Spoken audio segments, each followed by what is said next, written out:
Hello and welcome to another episode of Two Guys and a Chainsaw. I'm Todd. And I'm Craig. Well, Craig, we are continuing with requests. This request this week was one that you had seen, I had not even heard of, but we want to thank Ryan for suggesting Zombeavers. I think that the reason we chose this one is after last week's really, really heavy movie, I specifically asked Craig, can we please just watch something goofy that I don't have to think about, I'm not going to care about? This pretty well fit the bill for me. So yeah, it's pretty nice. So I hadn't heard of it before, but you'd seen this before. This is totally the kind of movie that I could see you were like on Netflix or Amazon Prime flipping through one night and going, ooh, Zombeavers, let's check this one out. Definitely, and that's exactly what happened. I don't remember if I had heard of it or what, but yeah, I think it came out on Netflix eventually at some point, and I just thought it sounded hilarious. I mean, come on, like, how can you go wrong with a title like Zombeavers? So I watched it, and I made my partner watch it with me, and it's stupid. It's a stupid movie. Yeah, but it's I kind of thought it was kind of hilarious, and my partner didn't hate it either. Which is good. That's a pretty high bar, actually. Actually, watching it for this podcast is actually the third time I've seen it. I liked it enough that I watched it again after. You know, it was one of those things where I was grading papers or something, and I just needed something stupid in the background to put on. And yeah, so this is my third time watching it. And again, I'm just going to put it out there. It's dumb. It's a dumb movie, but it's one of those movies that it knows what it's doing, you know, like it's not trying to be something it's not. It's trying to be a goofy, stupid, funny movie, and it is. And that doesn't always work. You know, we've talked about that before, how we've seen these goofy movies that are maybe trying too hard, or, you know, something just doesn't, it's just a chore to watch. It's not really as funny or as interesting or as compelling as it thinks it is, and you're kind of watching your watch. I have to admit, I don't think that this movie really moved like I wanted it. Yeah, it's a little slow. It's a little slow, and the action isn't that intense. I don't know. But part of it's just, you know, they're beavers. Right. So what all can you do with beavers? But I still enjoyed it. I mean, it's only like an hour and 20 minutes long, so it's not long at all. You know, it's goofy, it's funny, you know what you're getting into. You just have to sit through a lot of beaver jokes, like a lot. Yeah. They even comment on it in the movie, like, all right, enough of the beaver jokes. Yeah, I know. But they kept coming. They did.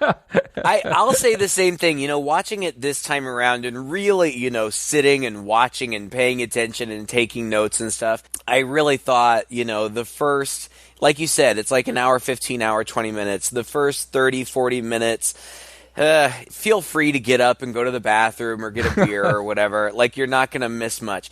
But when it gets to the beavers, the stuff with the zombie beavers. By the way, I have to knock this off of my list of things, too. We had Marker Boner a couple weeks ago, zombie beavers.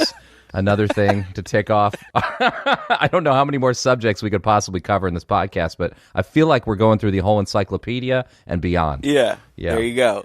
But when you get to that stuff, I thought it was really fun. And, like, there's a lot of really fun stuff, you know, because these Zombeavers, they're puppets, and yeah, but that was what was great about them, actually. Like, I was really worried when we went into this it was mostly going to be CGI, because that stuff just ends up looking so cheap, and it just makes the movie, like, horrible. And these were honest-to-goodness zombie beaver puppets, straight out of the Jim Henson, well, maybe Jim Henson's younger brother's factory. But, you know, yeah, right. But it's funny because, like, you know, like, these beavers are attacking, and you can tell that it's just somebody's arm up in a beaver puppet, just shaking the beaver puppet at the, you know, like, ah! Like, its head's just moving sideways, back and forth, back and forth. The mouth barely opens. There's not a lot to it. There are even some interesting effects later where they do some things like that we see a lot in the zombie genre. They try to pull it off with a beaver with somewhat limited success. Like, I'm thinking about the scene in the kitchen where the girl is up on the counter and when her beaver is getting attacked by the beaver. And of course, I'm very focused on that aspect of the scene that I almost missed the fact that as the zombie, that she has I guess she kind of swiped at it, somehow cut it in half. Yeah. As it's crawling across the counter, its body is separating, Yeah. And the effect, they were going for it, and I was happy that they were trying something like that, but the effect just looked not that great. I don't know. I thought it was funny. I just think it's corny, and it works for me. It's not a great movie. I'm not going to push this movie as like some sort of masterpiece because it's certainly not. No. And it certainly has lots of flaws. But are you sure? Just something to sit back and mindlessly watch and have some laughs. And I would highly recommend alcohol. I think that's going to enhance your experience significantly. That's also a whole other subcategory of movies that we've kind of established on this podcast as well, right? Ones you need some kind of controlled substance with, and the other ones that you can just watch on their own. This is definitely a party movie for sure. Well, it's the plot is so simple. I mean, if we wanted to, we could summarize the plot in 30 seconds. A bunch of kids go out to a cabin and get attacked by Zombeavers. I mean, that's it. Yeah. But if we want to, be a little bit more specific, we want to like analyze this script for Oscar consideration. It opens up with this hilarious scene where you see this truck, and it's a medical research facility truck, and these two hillbilly isn't quite the right word. Like they look like gas station attendants from the Midwest or something like that. The drivers of this truck, and they just have this dialogue that I am 100% confident was made up on the spot. I just imagine that they filmed probably an hour of these guys just shooting the bull, making up these goofy stories, trying to make each other laugh. And it's so funny. And like I said, this is the third time I've seen this movie, and it was the first time that I realized that one of these guys is John Mayer. Did you notice that? Well, I actually recognize the other guy, Bill Burr, because I've watched several of his comedy specials. Like he does stand-up, and I don't know, he might have a TV show or something. But no, I mean, John Mayer, I guess he's got a mustache on and glasses and a hat. I'm not that familiar with John Mayer, but I thought they kind of disguised him a little bit to the point where I had to look it up to know that was him. Yeah, for sure. I didn't know he was that funny. No, he is funny, and they're just talking, and like it's just so random. I dated a guy once. Could I hear all about it? I mean, there's not a lot to tell. It's like one of the easiest weeks of my life other than the sex. That was brutal. It's not the dick, it's the whiskers, man. It just creeps you out. We just agreed on everything. Want to get some beers? Yeah. Want to watch the game? Absolutely. You get beers, and we watch the game. I hear a lot of myself in this story.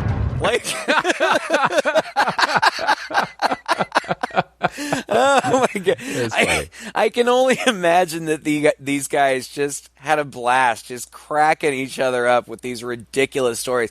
In fact, at the end of the movie, there are bloopers, and you see some of the outtakes, and it just looks like they were just having a great time. But anyway, at one point, the guy who's driving is on his phone, and John Mayer says, "Hey, you see that deer?" And he's like, "Yeah, I see it," when he's totally not looking at the road at all. and then he hits the deer, and it just explodes. And it's gory, it's great, like the blood and guts are dripping off the front of the truck and stuff. But a big drum, of something flies out of the back of their truck into the river, which we've seen a million times. It's how all these zombie movies Return start. of the Living Dead too. Right. That's how it all starts out. And then there's what I thought was a really great opening credits sequence that was partially animated, like as this drum is floating down the river, superimposed over that, there's this animated sketch, I guess, and it's very Scooby-Doo-esque, with like the animated Zombeavers chasing around, those rascally kids. And I just thought it was cute. I just thought it was a really good way to kind of set the tone of the movie. Yeah, it set the tone, and it's really that kind of humor. This almost stand-up, I don't want to say stand-up, but almost Saturday Night Live level humor sometimes is coming through. The dialogue's pretty witty. Sometimes it's a little silly. There's like 3 writers on it, but Jordan Rubin is the director. And he's one of the main writers, and I guess he and Al Kaplan and John Kaplan sat around probably over a few beers in a Denny's or something and came up with the idea for this movie. But he wrote for The Man Show, Adam Carolla's show that was on TV, Crank Yankers, a lot of comedy. He's done big-time writing for comedy, like for movie awards and Comedy Central and stuff like that. And this is actually his very first film, so feature film. And so it was really, I think it showed, like the quality of the writing and the quality of the jokes. It was a couple notches above what we sometimes see in this kind of movie. Yeah. It's a little, it's modern, it's a little hip, it's a little ironic, it's a little millennial, and it works. It worked for me, actually. Even though the delivery was sometimes a little uneven, the acting was sometimes a little uneven, the jokes were funny. Like, I probably would have read the script and laughed out loud at so much of it. That I probably didn't laugh out loud at on the screen, right? Yeah, I agree, and you're right. The acting is, I don't know, it's okay. It's not terrible, but No, it's not terrible. We follow primarily these 3 girls. There's Mary, who's played by Rachel Melvin, who is from Days of Our Lives. Don't ask me how I know that, because I won't tell you. and she's kind of like, I don't know, she's the one, the pretty one who wears glasses, okay? And then there's Zoe, who's like the smart mouth, slutty one. Mm-hmm. And then there's Jen, who's the sensitive blonde one. And Zoe's played by Courtney Palm. Jen is played by Lexi Atkins. I didn't recognize them from anything. I looked at their pages, didn't recognize anything they've been from. But, 3 pretty girls, great. Yeah. Doing some kind of weird Southern accent that comes and goes. I was trying to figure that out, right? Like, at times, Zoe would sound a little Southern, but then it would stop, and then were they like in the middle of filming and she decided she needed to add a little bit of this to some of her earlier scenes or something? I don't know. I don't know. And they're supposed to be from Indiana, right? Like, do people in Indiana have a Southern accent? Yeah, I don't know. It's not really, no. I don't know if they were trying, maybe the Cabin in the Woods environment was inspiring them to get all Southern. I guess. Because then you got a couple other guys in here who are really like stereotypical redneck guys walking around who really lay it on thick. Yeah. But again, it's Indiana. I guess, well, it's the woods, so. Right. Well, and they try to, they set it up like it's like this backwoods kind of area. There's a very brief scene. They're all driving there and they're just talking, and you kind of get the idea that Jen is sad because she's crying in the bathroom because her boyfriend cheated on her or something. And so they're going on this girls' trip to get past all that, I guess. And as they're driving, we cut to this other scene where it says, "Welcome to Ashwood," which apparently is where they're going. And there's this kid fishing. He looks like he's about 15 years old, and he's wearing a number 1 dad hat, which I thought was hilarious. Yeah, what was that all about? Real non sequitur there. Yeah, he gets attacked by something, and like, it's POV for the first half of the movie with these attacks, and like you just hear kind of these grumbles like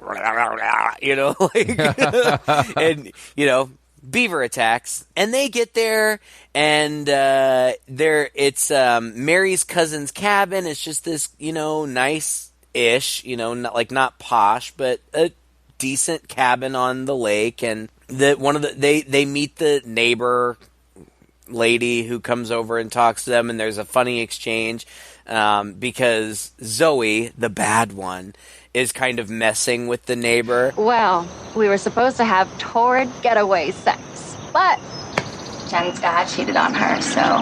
Oh, I see. She's kidding, Mrs. Gregerson. I am kidding. None of us have had sex. Ever. Yeah, Oh, it's okay, Mary. My daughter's a total fucking bitch, too. A real whore. Sometimes she brings people home, I don't even know what sex they are. And I'm not saying anything negative about them. I'm a very, very liberal woman. But my daughter is a real piece of work and not that attractive. Well, if you girls need anything, you know where to find us. Just some funny stuff going on. Yeah, there was a lot of this little sort of subvert your expectations going on in the movie, especially with some of these older characters. And this scene was one of the scenes where I just kind of rolled my eyes at. I thought it was cute, and once again, the writing was funny, but the delivery was just a little off, and maybe the editing too. It just it didn't work for me in that way, but it was at least some funny dialogue. They were going back and forth. And, this neighbor you think is going to have a big role to play in the movie. You know they're going to get attacked in this cabin, and the girls turn and look and wave at her husband, and they're literally like 50 feet away. Their cabin in this, at least in this shot, looks so close to this other house. But then when things start going down in the movie and these bad things are happening to the girl and they're running outside and they're running inside and things are breaking and whatnot, now suddenly it's like their neighbor's house must be off in the distance somewhere because they can't even hear what's going on, or they're looking through the window and barely seeing what's happening over there. I want to say this was kind of a big failing of the movie for me, was that the stakes just never seemed to be that high. The situations didn't seem to be that dire. I mean, yeah, they're getting attacked by zombie beavers, but I think the movie wanted us to think it was a bigger threat than it ended up kind of looking on screen. And so, like, leaving the neighbors out of it and not having them, like, they don't even run to the neighbor's house when they need help, when they first, run out of the house.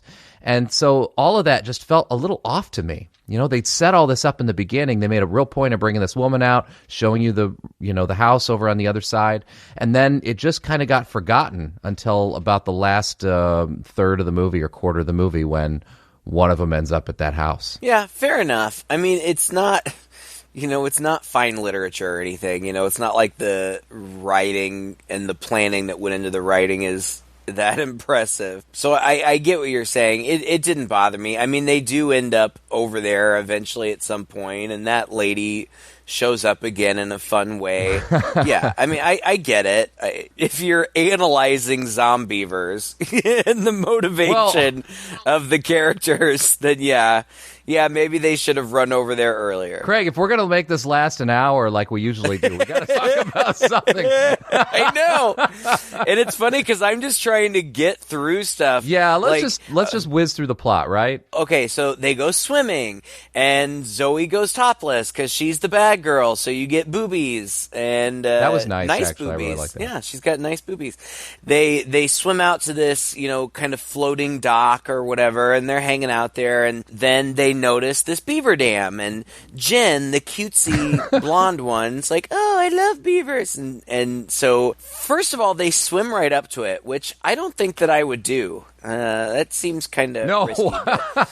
Yeah, they swim right up to it, and they get out, and, like, they notice all this, like, green, like, gobbledygook all over it, because obviously that's the waste or whatever it was from the medical facility, but they just think it's beaver pee.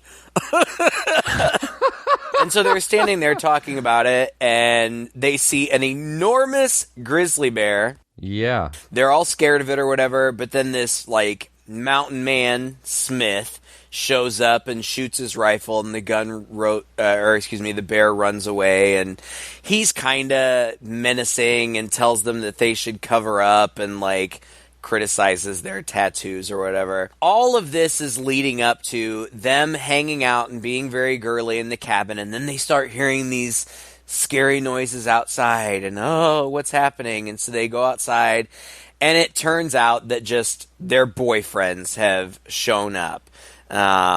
Zoe has been in cahoots with the boyfriends to get them to show up. They were all supposed to go together in the first place, but then Jen's boyfriend cheated on her, and so they canceled the boys, but now the boys are here. By the way, this would super annoy me. Like, if I felt so bad for those girls. You got this, like, girls' day out or this guy's day out or, a retreat you're going to do, and then suddenly all the boyfriends show up or all the girlfriends show up. Nothing is going to kill what you guys set out to do there more quickly than just bringing over the mates, Yeah, I know. But it's something that would totally happen at that age, right? Yeah, you're right. Like, it would. Somebody would think, yeah, right, exactly. But anyway, okay, so the boys show up. Now, they're all coupled up. Now, Mary's boy is Tommy, and I don't know, he's just handsome and jockey. Like, that's all that he's got going for him. And then Zoe's boyfriend is Buck, and he's the goofy, funny one.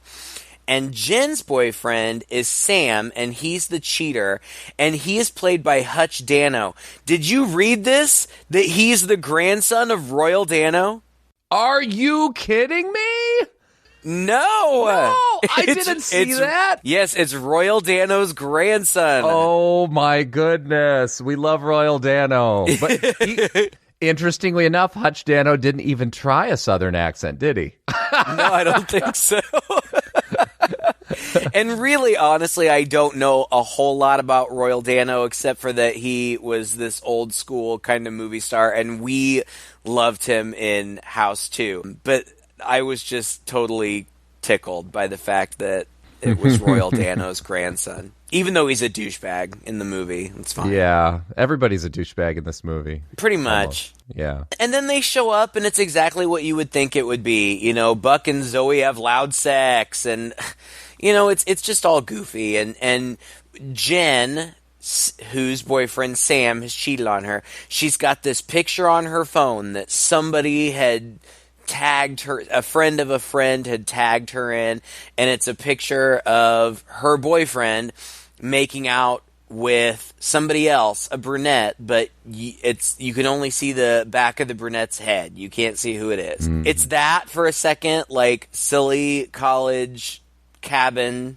movie. Yeah, the Zombie Beavers part couldn't have come along quick enough for me. Oh, no, absolutely. This is all just like, you're kind of watching, like, okay, we get it. There's going to be some tension here. There's going to be some tension here. It's nothing we haven't seen before. It's slightly shades of The Descent, right? Where they're trying to sort of set up this thing. And I'm thinking, okay, so later in this movie, there's going to be a scene where these two girls are going to have to confront each other, and one might do something bad to the other, and that right. It's not that intense because it's a comedy, but, there's a little bit of that. And oh, yeah, okay. Maybe I've just seen so much of this stuff that I was ready to move past this and get to the Zombie Beavers. And then the Zombie Beaver shows up in the bathtub. Yeah. And I'm just kind of wondering, did it come up through the drain? How did the beaver get in the house? Don't ask questions. Just go with it. I like to ask these questions. Okay, so Jen is in the bathroom, the pretty one. Of course, she takes off all of her clothes except for her innocent white cotton bra and panty set. Yeah. Then she opens up the shower, and there's a Zombeaver in there. Now, I have to say, I loved these creature effects. I just thought they were so much fun. They look ratty and rabid and diseased and white gross. eyes and yeah. And they don't look particularly real, but there's a whole lot of motion. Like, they move a lot. Yeah. And it really just looks like somebody's shaking them. Like somebody's shaking a toy from underneath. Yeah. And you only kind of see them in glimpses. But I just thought it looked so fun. Yeah. I don't know. They were just really fun effects. And when they would jump out at people or, poke their heads through windows or up through the floor, or leap through the air at people and like get shot in midair. Just like weird stuff like the beavers probably can't do, but maybe zombie beavers can do. Yeah. and it was funny. And like, then it's nighttime. Well, okay. So there's just the one Zombeaver at first, and Jen freaks out, and at first nobody believes her, or at least thinks she's overreacting. But then when they get in there and they see that it's messed up, like, they all kind of freak out. And Tommy takes a baseball bat and, air quotes, kills this first Zombeaver and puts it in a trash bag and sets it out on the porch. Well, okay, that's it for that night. They get up in the morning and they go outside and it's gone. And the boys are like, well, another wild animal came and took it. Yeah, makes sense. And they're going to go swimming. So they go down to the pond and they go swimming, and they're having a good time or whatever. And this is where we find out Mary and Sam end up on the floating dock by themselves. And we find out, of course, shocker, that Mary is the brunette in the picture that Sam is kissing. I mean, I guess they needed something along the lines of plot, but it just seemed dumb, and I didn't really care. Yeah. And it just seemed to be well, we need to add some tension between these characters. But then ultimately, when it came down to it, nobody cared. Yeah, even she didn't care. The minute it was brought up, she looked pissed for about a minute or two, and then she comes over and says, "Oh, I'm really sorry." And her response is basically, "That's okay. We have bigger fish to fry now." Oh, okay. Right. Well, I guess we don't have to worry about this anymore. All this drama around this love triangle thing, and then she just drops it. Which, fair enough. The Zombeavers. Right. I mean, exactly. Zombeavers. Right. What more needs to be said? Later in the movie, they kept trying to play it for drama. Maybe Mary really has feelings for Sam, and maybe there's really something between them. Who cares? Nobody cares. Yeah. He's a douchebag. No. It's just stupid. Well, he tries to bang her later, and then he gets attacked. They get attacked. Yeah. So we'll get. I mean, they basically. We'll get there. We're not getting there fast enough, Craig. You're the one who watched this 3 times. Come on, I'm putting this in your lap. I know. It's cool. I'm trying, and I'm trying not to be too boring about it. Jen won't get in the water because she's still scared of the beaver from last night. But they eventually convince her, and she walks down in there. But right away, she's only ankle deep in the water. She feels something brush her foot, and she freaks out. And, of course, everybody's making fun of her. And then all of a sudden, Buck goes down underwater. And everybody thinks that he's goofing, that he's making fun of her. But then if you're paying attention, you see that the water turns CGI red around him. CGI red. Is that a color you can pick out at Home Depot for your walls? Yeah, CGI red.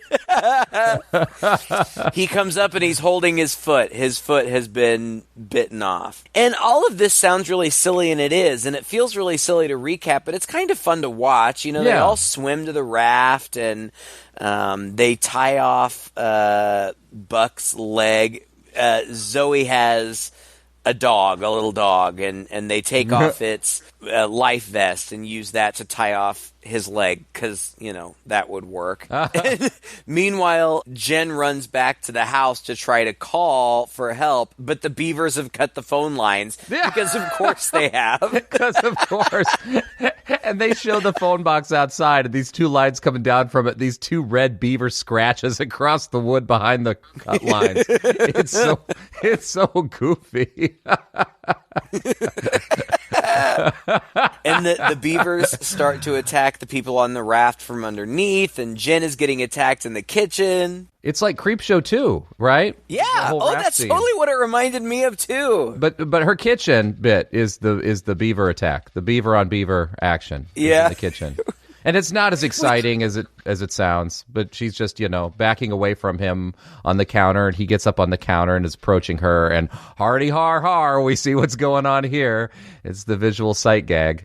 And then I think one of the other... They end up off the raft by this point, don't they? Well, yes, because Sam takes Zoe's dog and throws it in the water as a diversion. And I'm sure you and Alan had to shut the movie off at this point and take a breather before you could continue. No, because it looks so fake and because it's so silly. But the funny thing is, in these movies, when this happens, usually another 30, 40 minutes into the movie, the dog shows back up. Oh, it didn't really get the dog. No, the beavers get the dog. But there is, in the bloopers at the end, and I have a soft spot for bloopers, especially in a goofy cornball movie like this.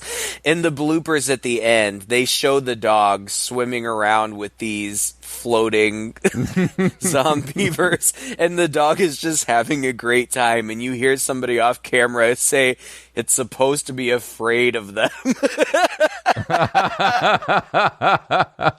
Oh, God. Stupid dog. Yeah, I was really disappointed we didn't get the zombie dog coming at the end. I thought for sure this was setting up for the dog's revenge and he was going to go and get this guy, but no. That's too bad. Missed opportunity. They all get back home. Then it's nighttime, and the beavers are surrounding the house. And I just, it's charming in a way to me, because the way that they show that the beavers are surrounding the house is just to show these illuminated eyes against a black screen. Yeah. It looks in any way convincingly real at all. Like, it doesn't even seem like that's what they were going for. No. Like, it almost looks like they just cut holes out of a black piece of construction paper and shone a light through it. Like, well, it looks old school, you know? It's kind of old school black and white horror movie. And that's what I thought was a little charming about it, you know? This would be like you look out the window and the eyes are glowing in the woods, and that's what you'd see in some 1930s Universal horror movie or something with a lot less caliber. You know, it just and I liked that. Like, why try to convince us with some dumbass CGI that doesn't look convincing anyway, or try to put a whole bunch of crazy puppets out there that aren't going to look convincing. It was nice. It was a case of where less was more, in my opinion. Yeah, I thought it was fun. I thought it was funny. Yeah. But Zoe's ticked off that Sam killed her dog, and so she spills the big secret. But again, nobody really cares. The one that I felt most sorry for was Tommy. Tommy is Mary's boyfriend, and nobody gives a shit about him. No. and he cared for like a second too, and then again went on. And so then Tommy and Zoe are going to try to take Buck, who's lost his foot, to the hospital. And again, it's just so stupid. Like, his foot has been entirely severed. They've barely tied it off. And meanwhile, he's still, like, running around, like, running away. Like, how are you running? Your foot is cut off at the ankle. And then we see the neighbors again, and the wife's like, I think I heard something over there. And the husband has one of my favorite lines. Did you hear something? Did I hear what? Banging. Hollering. Oh, it's just those kids scissoring each other to Lady Gaga. That was my best line in the movie by far. Scissoring each other. Good on you, Jordan Rubin. Whoever came up with that line, genius. That's a good one. Okay, so those three are trying to get away, but there's a tree down in the road.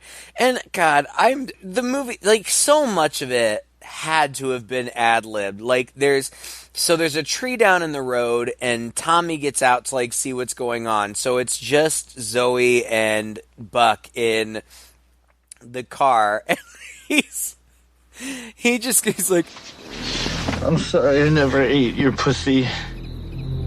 Oh, I'm gonna go back and eat all of it one day. It's okay, baby. We're gonna get out of here, okay? It just smells so bad down there. like,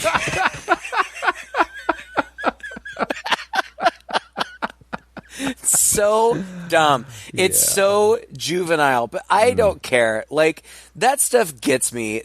I am like a 12-year-old boy, you know, at heart. And those ridiculous, stupid jokes just crack me up. I thought it was so funny. Well, that character is kind of cool. I mean, he's got maybe some of the best delivery of any of them. I mean, he's maybe he's a funny guy. Best comedic timing. Yeah, he reminded me of the goofball from Scream, right? The first Scream. Yeah. Like, he's kind of the same character. Well, and he plays the same role as the goofy guy from, what was that Nazi zombie movie? Which one? The Nazi zombie movie, we've watched them both. There's two. Yeah, Dead Snow. Dead Snow. Yeah, the original Dead Snow. There was kind of the chubby, goofy guy in that. This guy reminds me of that, too. That's right. But Tommy gets killed because, of course, the beavers chop down a tree to fall on him. And then Smith, the hunter, shows up and saves Zoe and Buck. Meanwhile, back at the house... Oh, no, there's Well, back at the house, Sam and Mary and Jen are boarding up the house, which is boring.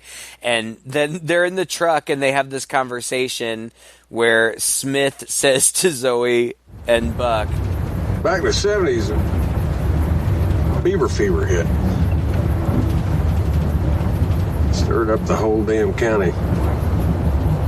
Beaver Fever? Yeah, caused by the Giardia parasite. Beavers carry it. He has this whole monologue. He has this whole monologue about Beaver Fever.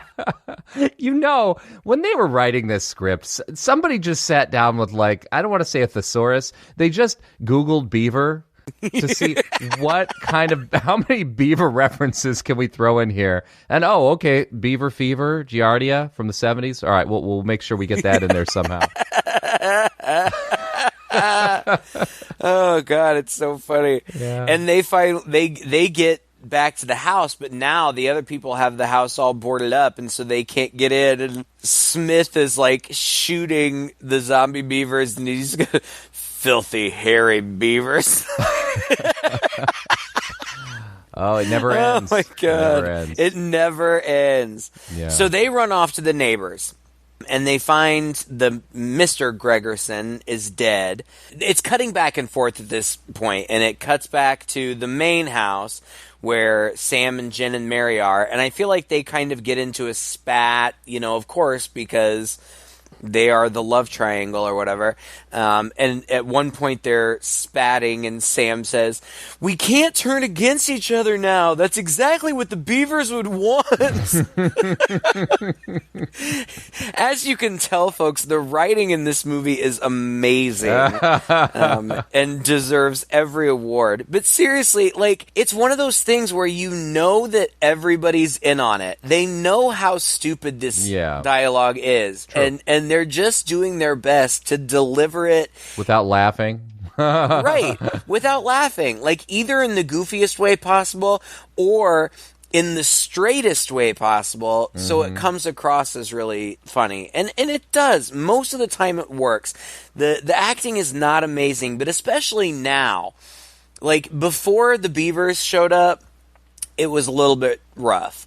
But once the Beavers show up, and it's moving, then it's funny. God, I don't know. Smith and Zoe have a discussion about Buck's foot, and Smith's like, "Yeah, they're not going to be able to put that baby back on," and because they've had it in a bag on ice the whole time. Yeah, right. Like, Buck's just been carrying it around in a Ziploc bag, like using it as a pillow. It's kind of funny. And then it cuts back to the other house where they've just had all this tension where they've turned on each other, whatever. Mary has gone to bed, and then Jen comes in, and I'm like, what is happening? Yeah. I thought it was a dream sequence at first. I did too. Jen, like, crawls on top of her in a very seductive way. Like, it's very sultry. And Mary's like, "Oh, so you were never upset that Sam cheated on you. You were just upset that it was with me. And I really like you, but this is never going to work." And then, and I, honest to God, didn't even see this coming the first time. Me neither. And when it happened, I glowed. Like, this is amazing. Jen turns in to a giant Zombeaver. Yes. Giant buck teeth. Her nails grow claws. Her face shape kind of changes a little bit. She's got a tail, that she's banging against the floor at one point. Yeah. That kept the movie interesting. And the makeup, it looks fun. Like, yeah, it's not bad. It's really gross, actually. I mean, it's hard to look at because it's pretty disgusting. Well, and she's on top of Mary, and she's like drooling into her mouth. Like, it's nasty, but it's also hilarious. And then from here on out, it just goes kind of crazy. Jen attacks Mary. Sam knocks her out. Then Buck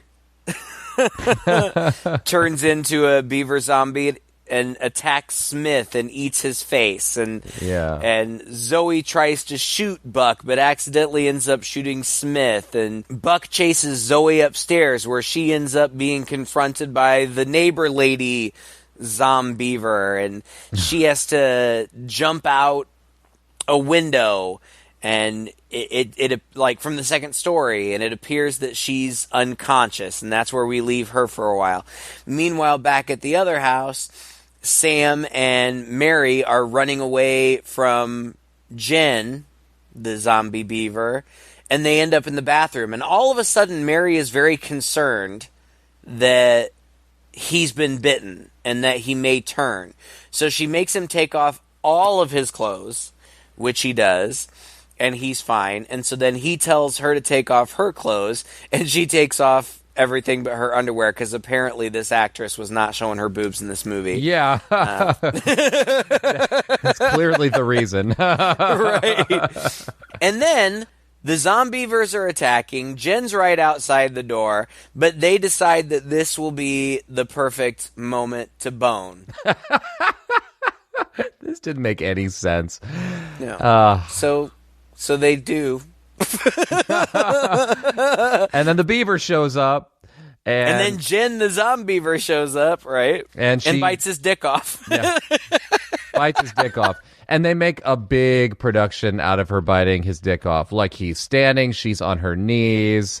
She pulls away from his crotch, and there's like long, stringy blood and gore coming out. And it's, I mean, it is an up close and personal dick biting scene that we don't get very often, especially not from a Zombeaver. I think it might be a first for our podcast. Yeah, so it might be. Not our first dick removal scene by far, no. but definitely in this manner.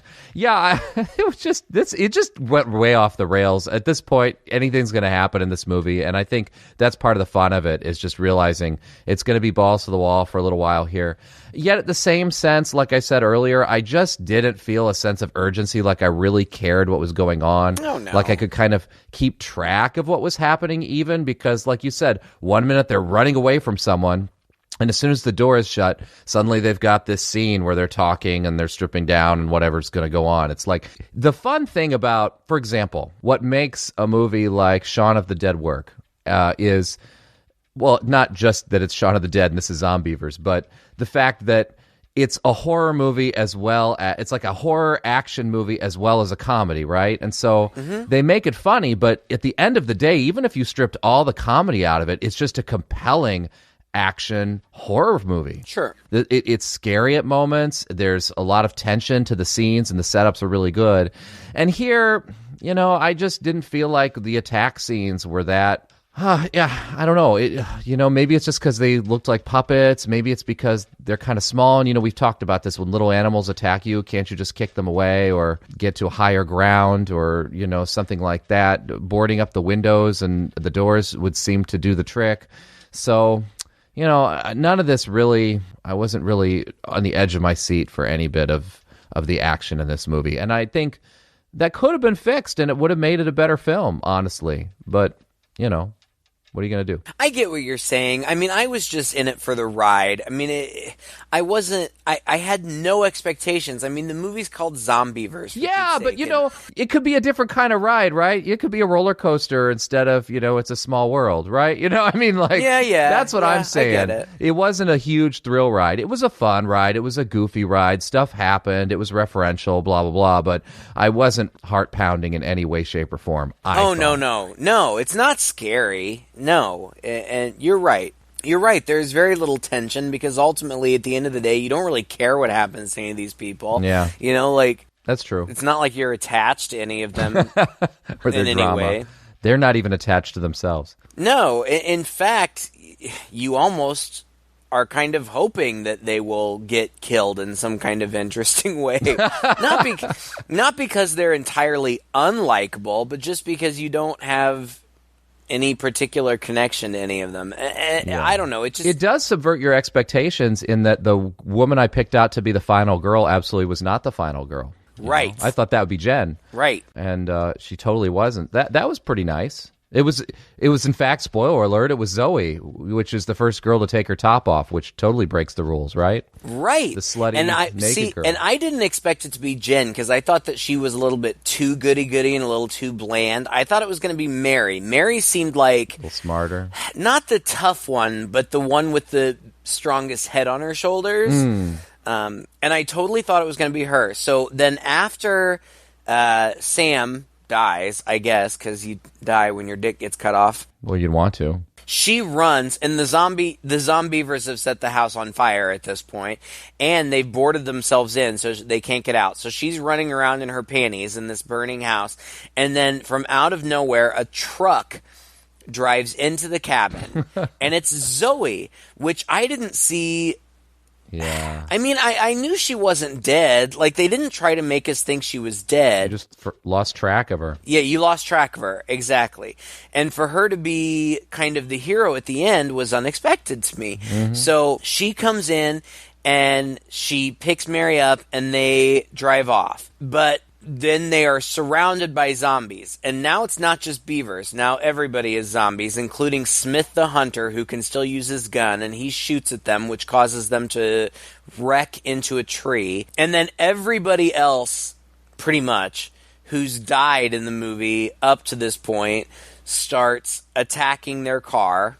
And they're all, with their big beaver teeth and beaver tails and whatnot. And the bear, oh god, I loved that. The enormous grizzly bear from the beginning is a giant zombeaver now. I thought that was so funny. But anyway, they end up getting away, and they drive to the point in the road where the road is blocked off. Because the beavers blocked the road or They whatever. built a dam in the road. Right.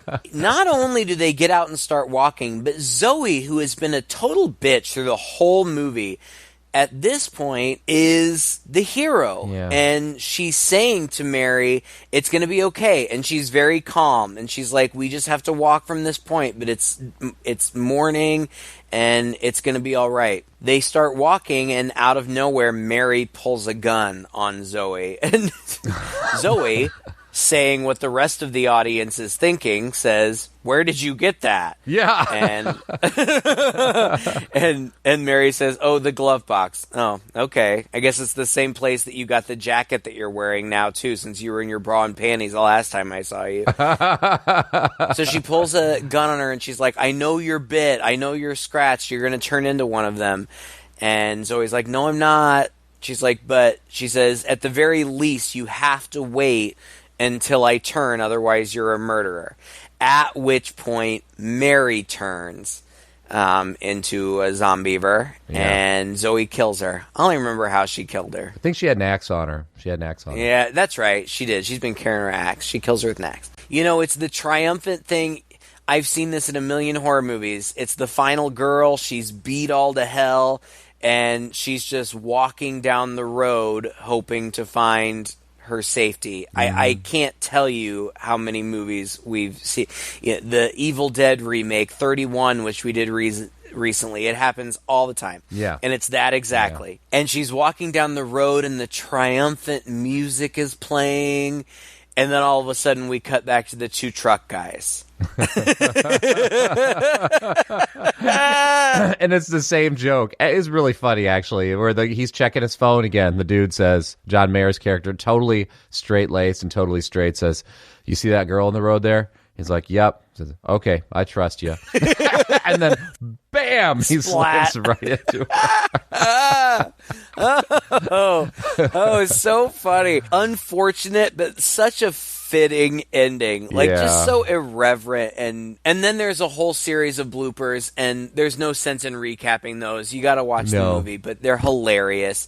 You see all of these outtakes with the different ad-lib lines, and you get to see all of the actors cracking up, just seeming like they're having a great... And that's one of the reasons that I love bloopers, is because you get to see how much fun the actors had making the movie. And it really looked, at least from these bloopers, it really looked like they were having a good time, and that was a lot of fun. And then the credits roll, and there's a whole Zombeavers song. Oh my gosh. That basically recaps the plot of the movie. It's so hilarious. Oh, it's fantastic. It's fantastic. A lot of care went into this, Yeah. And then there's a post-credits scene as well. Yeah. It's the carcass of our Zombeaver bear, mm-hmm. And there's a little bee that is, I guess, feasting on its blood, and then it leaves, and it follows the bee up to a hive where there are a whole bunch of other bees, and it just leaves you to put two and two together. Oh, ha ha ha ha. Zombies. Zombies. Oh, I get it. Zombies. Oh, gosh. I don't know. I mean, it's a dumb movie. I'm not going to try to sell it in any other way than it should be. It's dumb, but I just thought it was fun. It's goofy and funny. When you said last week after we did Hereditary, and you were like, "Man, we got to get out of some of this drama. Let's go for something just goofy." And you were reading through the list of requests that we had, and I said, "You came to this when I said, oh, we have to do Zombeavers." I mean, that's it. If you're looking for something mindless and fun and funny and crass and stupid and just something to have a good laugh at, I recommend this movie. I think it's funny. I think it's a funny movie. As far as quality, the writing is funny. The only thing that I would maybe say is a little bit subpar is some of the acting, particularly in the first half of the movie, but that's to be expected with this type of movie. I would say that the writing is pretty good, and the other stuff, the puppetry, the effects, it's charming. The cinematography. The cinematography is great. It really is. Yeah. The music is good. Most of it is. Yeah. I agree with you on all that. Actually, I was, even just from the first shots of that barrel going down the stream, I was like, artistically and technically speaking, we're in for a pretty well-made movie, I think, as far as, cinematography goes. And that didn't disappoint at all. Yeah. Yeah. It's got its charm. It's certainly not the best comedy horror movie we've seen, but we've also seen some terrible comedy horror movies. I'd watch this over Return of the Living Dead Part 2 any day. Yep. Me day. Too. Yep. Zombeavers. I guess we really need to thank Ryan for requesting this movie. Thank you, Ryan, so that we could get a little reprieve this week and onto something pretty light. We will tackle maybe one or two more requests, and then we have a very special episode coming up for you in April, so stay tuned for that one. If you want to see all of our episodes as well as our back episodes, you can catch them at twoguys.red40net.com. Obviously on iTunes or Google Play or Stitcher, anywhere that you can get podcasts, you can find us there too. Also on Facebook by searching Two Guys and a Chainsaw, and you'll find us there. Leave us a comment. Let us know what you thought of Zombeavers and any other movie that you'd like us to do in the future. Until next time, I'm Todd. And I'm Craig. With Two Guys and a Chainsaw. So brace yourself, you've never witnessed rodents quite like these. Oh, Jesus Christ, you can't escape them.